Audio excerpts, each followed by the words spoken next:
आपका संघर्ष जिंदाबाद। आपकी मांगों का समर्थन करता हूं और अवसर की तलाश में रहूंगा कि इन मांगों को कैसे पार्लियामेंट में उठाया जाए, आपके सवालों को उठाया जाए। अभी धीरे धीरे जो भी सरकारी क्षेत्र थे उन सबको देश में जो पॉलिसी चल रही है उनको प्राइवेट हाथों में डालने की पॉलिसी चल रही है और LIC भी उसमें शामिल है।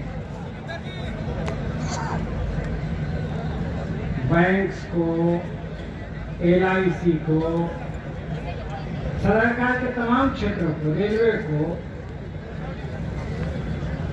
हवाई जहाज, बंदरगाह, तो पहले, अब तो निजीकरण शब्द से भी काम नहीं चल रहा है, अब अडानीकरण शब्द से काम चल रहा है।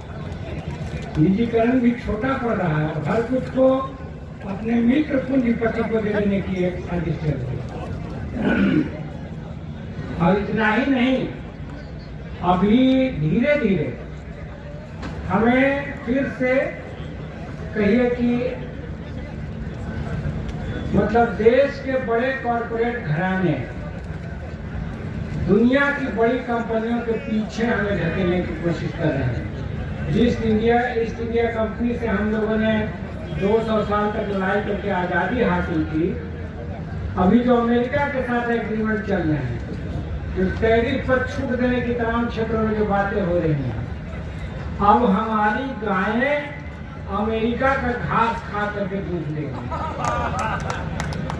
बात यहाँ तक पहुँच गई है।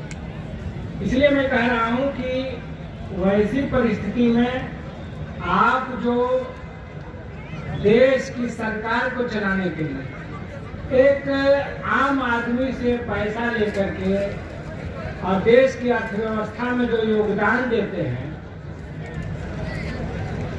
तो बड़ा योगदान देते हैं, और आम आदमी का भी एक रहता है कि हमारा भाई कम से कम हम गुजर जाएंगे, औरतें विधवा हो जाएंगी, तो एक एश्योरेंस है कि इतना हमें मिलेगा, एक इंश्योर्ड बात होती है। और उस काम को अंजाम देने वाले आप ही लोग हैं, इसलिए आपकी मांगे नाजायज कैसे हो सकती हैं? देश भर से आप आम लोगों को भारत की अर्थव्यवस्था को मजबूत करने में जो योगदान दे रहे हैं, तो आपके सवाल जो हैं, इसीलिए मैंने कहा कि हम आपके साथ हैं, आपकी मांगों के साथ हैं। देश में ये नीतियां बहुत दूर तक जाने वाली नहीं है। ये नीतियां समानता बढ़ाने वाली हैं, फिर से हमें साम्राज्यवाद के पीछे गुलाम बनाने वाली हैं, फिर से हमारी अर्थव्यवस्था को तबाह करने वाली हैं। कुछ लोगों के, मुट्ठी भर लोगों के मुनाफा के लिए हिंदुस्तान के आम लोगों को तबाह करने वाली है। इसलिए ऐसे भी माना जाता है कि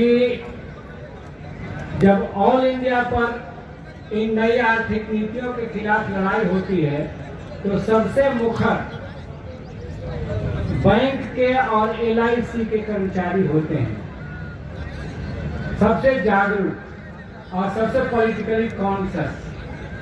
तो मैं आपसे कहना चाहूंगा कि आप पर दायित्व केवल अपनी मांगों को हासिल करने का ही नहीं है, देश में आम जन के साथ जो खिलवाड़ हो रहा है, जो देश में असमानता बढ़ाने की कोशिश चल रही है।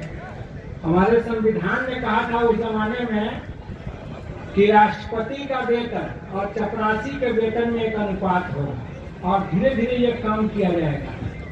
असमानता की खाई को कम किया जाएगा, पाटा जाएगा। और अभी ऐसी नीतियों की तरफ हम बढ़ रहे हैं कि विषमता को और बढ़ाया जा रहा है। साधारण जो मेहनत करने वाला आदमी है, उसको तो 10,000 और 15,000 में चाहिए, हालांकि CEO के वेतन एक महीने के 2.5 करोड़ भी हो सकते हैं। तो ये जो पॉलिसी चल रही है, ये देश के लिए बहुत ही आत्मघाती है, बहुत ही नुकसानदेह है। तो हम लोग CPI-ML के नाते ग्रामीण गरीबों को, मजदूरों को, फैक्ट्री में काम करने वाले मजदूरों को, अभी जो देश का किसान आंदोलन चला उसमें भी हम लोग बड़े भागीदार थे, तो उन्हें जागरूक करते रहते हैं। मैं समझता हूँ कि आपके माध्यम से हिंदुस्तान के कोने कोने में इस लड़ाई को और विस्तार मिलेगा और ज़रूर यहाँ के आम आदमी, मजदूर, किसान, आप जो LIC के एजेंट्स हैं, ये संगठित होकर के इस असमानता पर आधारित अर्थव्यवस्था को पीछे ढकेलेंगे और आपकी मांगें भी हासिल होंगी, आपका जीवन भी और खुशहाल होगा और आम आदमी के लिए भी लड़ाई आगे हम तेज करेंगे। बहुत बहुत धन्यवाद। मेरा नमस्कार।